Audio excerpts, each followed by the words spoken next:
Ever since New York City became locked in a state of eternal night, the members of the Fantastic Four had been working tirelessly to protect the innocent civilians of Manhattan from the vampires who had overtaken the island. Of course, not every civilian was so innocent, and not all of them wanted to be protected. "Go home, ya big lug!" a voice shouted from an apartment window. As Ben Grimm, the hero known as the Thing, looked up to see who was shouting at him, he was pelted in the side of the head by a tomato, and then another, each one coming from a different direction. He shouldn't have expected any less. After all, he was on Yancy Street. As the tomato's slimy seeds dripped down Ben's stony face, he let out a huge sigh. This was the street he grew up on. It was the first place he ever felt like he belonged. And yet, instead of celebrating him when he became a big-time superhero, the folks in the old neighborhood treated Ben as if he was a sellout. Still, while the kids in the stanch street gang might have stocked up on overripe fruit and vegetables to hurl every time Ben paid his home turf a visit, it hadn't deterred the Thing from checking in every day to make sure the people he cared about were safe. "Thanks for the sauce," Ben yelled to his assailants as he wiped off the pulverized produce. "Next time, could you throw some past my way? Maybe a loaf of bread?" "A guy your size don't need that many carbs," another voice yelled back. "Can't blame a guy for trying to get a free bite," Ben replied, forcing a smile. "Depends who they're biting," a third voice yelled. "You see any Vance down there? Tell 'em the Yancy Street gang ain't no one's dinner. That's what I'm here to make sure of, ya ungrateful punks," Ben mumbled to himself. As he strolled down the street, everything seemed quiet at first. Ben knew far too well from his many years as a hero that it usually meant something bad was about to happen. As usual, his instincts were right on target. As he turned the corner, Ben saw a young boy in the alley next to Kurtzberg's kosher bakery who had been cornered by a vampire. The boy, about the age of Ben's nephew Franklin, looked terrified. But as soon as he saw the Thing round the corner, he tried to put on a brave front. "I told you, lousy fangers," the boy barked. "No one messes with the Yancy Street gang. We got friends in high places." "Oh, so now we're friends?" Ben quipped, deliberately drawing the vampire's attention away from the boy. "Good thing. 'Cause this big lug always takes care of his own." With that, Ben rushed towards the vampire, pulling his gigantic rocky fist back to deliver a crushing blow. The punch managed to knock the monster's fangs clean out of his mouth. The wounded vampire clutched at its jaw in pain before fleeing from the alley. The boy breathed a sigh of relief, then puffed up his chest in a show of bravado. "Coulda handled him myself, you know," he said to the Thing. "Uh-huh," Ben replied. "I'm sure you coulda, and I promise I won't tell your fellow hooligans that I lent a hand. But I need you to do me a favor first." "Fine," the boy replied, "but just this once." "I've been looking for someone," Ben started. "A special friend. Ain't that sweet?" the boy laughed. "But trust me, no gal in her right mind is looking for a fella with your busted mug." Ben glared at the boy, who quickly realized that this wasn't the time for more jokes and insults. "Sorry, bad habit. The FF, we've got a pal who went missing," Ben continued. "And when it comes to what happens on the streets of New York, you kids have got a better intel network than Nick Fury." "That's 'cause we've got more eyes," the boy said. True, Ben said, unable to hide a smirk. "So tell me, have any of those eyes seen the Black Panther lurking around anywhere?" "The guy in the catsuit?" the boy replied. "Not exactly, but we have heard whispers that some of the vamps around these parts are answering to a new king. And it ain't the old, pasty guy living in that Central Park castle neither. So, Dracula's got some competition for his throne?" Thing asked. That's the rumor, at least, the boy said, and we've got reason to believe it's true.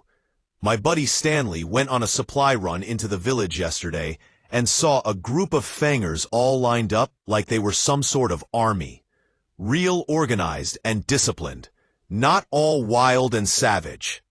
Like that freak you just clocked in the kisser. Where'd your buddy see him? Ben asked. Not too far from here, the boy replied.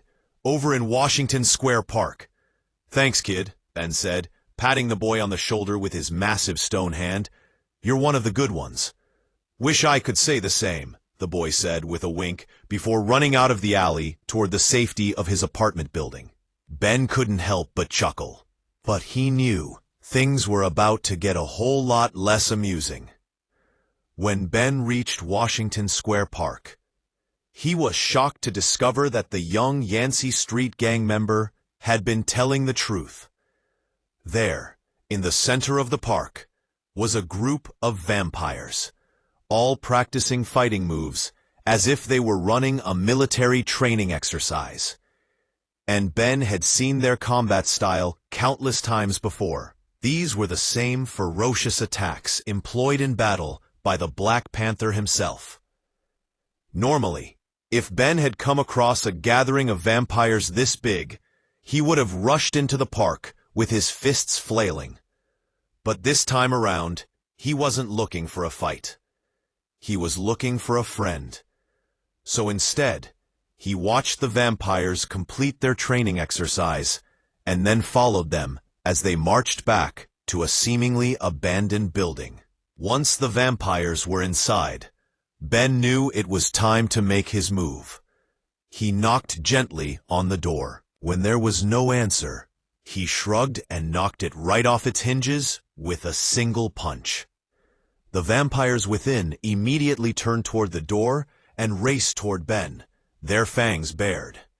Easy, fellas, Ben said, pushing way through the hungry horde. I just came to talk to your boss. No one sees the king, one of the vampires hissed. Tonight, a booming voice said from the shadows, we shall make an exception. The vampires backed away from the thing, clearing a path as a majestic figure stepped into the light, clad in ornate white armor that had the heads of fearsome beasts carved into each shoulder. As Ben had hoped, he found himself face to face with his lost ally, the Black Panther. But Ben knew T'Challa well enough that he could instantly see something was wrong. The king's eyes glowed red, and his teeth were unusually sharp.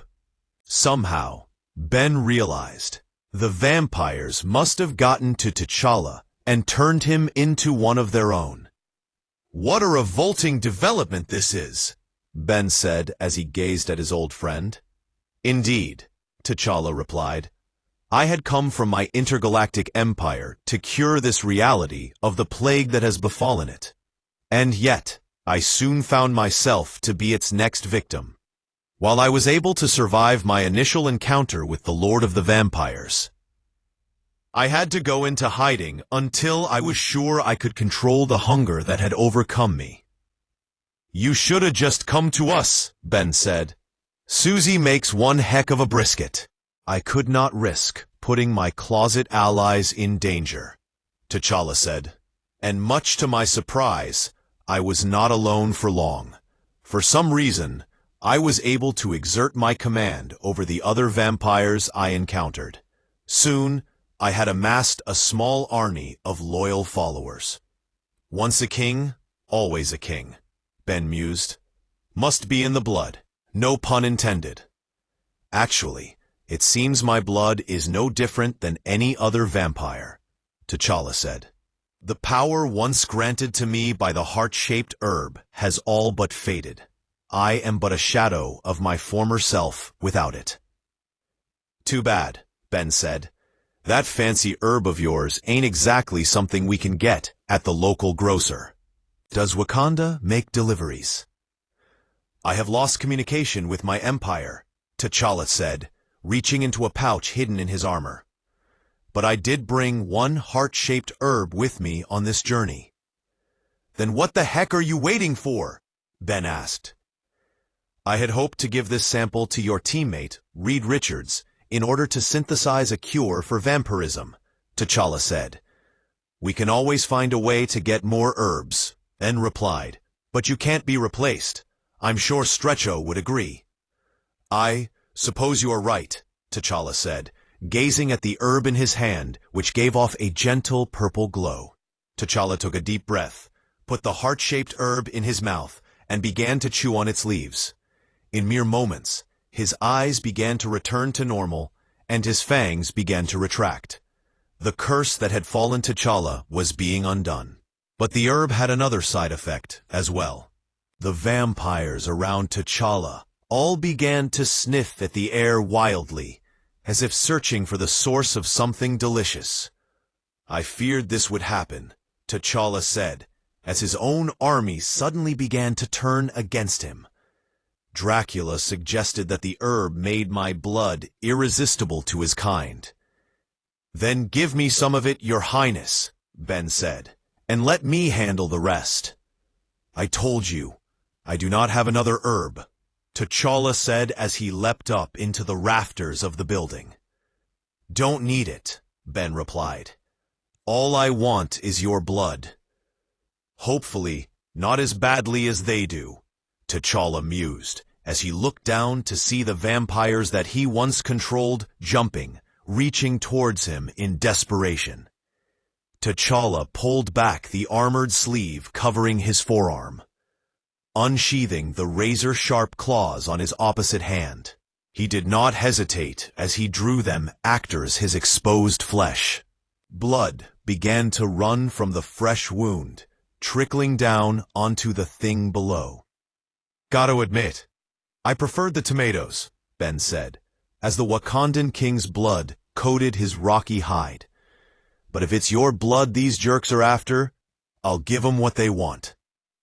The vampires instantly forgot about T'Challa, who was hiding safety out of reach above them, and turned their frenzied bloodlust on the thing. They frantically tried to sink their teeth into Ben, but failed to puncture his rocky exterior. Sorry, kids, Ben said. I may be sweet on the inside, but on the outside, I'm just as tough as I look. As the vampires chipped their fangs on the thing's stone hide, T'Challa called down to his ally. These vampires may seem like the enemy, he said, but they were turned to darkness by Dracula, just as I was. They served me loyally and harmed no innocents on my command. Despite their current state, I implore you to show them some mercy. Mercy, Ben said with a tinge of disappointment. But it was almost clobberin' time. Instead of attacking the vampires directly, Ben honored T'Challa's request and hit the ground as hard as he could. The impact sent a powerful shockwave cascading across the floor of the building, knocking all of the vampires temporarily unconscious. Oopsie, Ben said as the entire building began to shake around him. We gotta get out of here, T'Challa. We cannot leave them behind, T'Challa said. You won't have to, a voice said from the doorway. It was Reed Richards, brilliant scientist, fearless adventurer, and Ben's teammate in the Fantastic Four. Fancy seeing you here, Stretcho, Ben said to his best friend, but I ain't complaining. When you didn't return from your patrol, I followed your personal locator beacon here, Reed said, and I brought something special with me, just in case you ran into trouble. Reed extended his arm to show Ben a strange high device. Please tell me that's some sorta anti-vampire ray, Ben said. No, T'Challa said. I recognize that from the designs my sister showed me. It is a miniature version of the time stream reintegration device, is it not? Correct, Reed said, and while it only had limited success during its first test run, I've made some adjustments that may prove useful. Less talking, more doing, Ben said, as chunks of debris began to rain down on him and the unconscious vampires. Reed activated the portable TRD, and the entire room began to glow. Suddenly, The building began to reassemble itself, as if the damage to the structure that the thing caused had never occurred. It is as if the device is rewinding time itself, T'Challa said. Well, how about that? Ben added as he watched in awe. Gotta bring along one of those doohickeys next time I fight the Hulk. Minding sentence.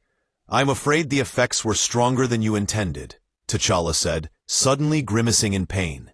My hunger has returned. I have been restored to my vampiric state.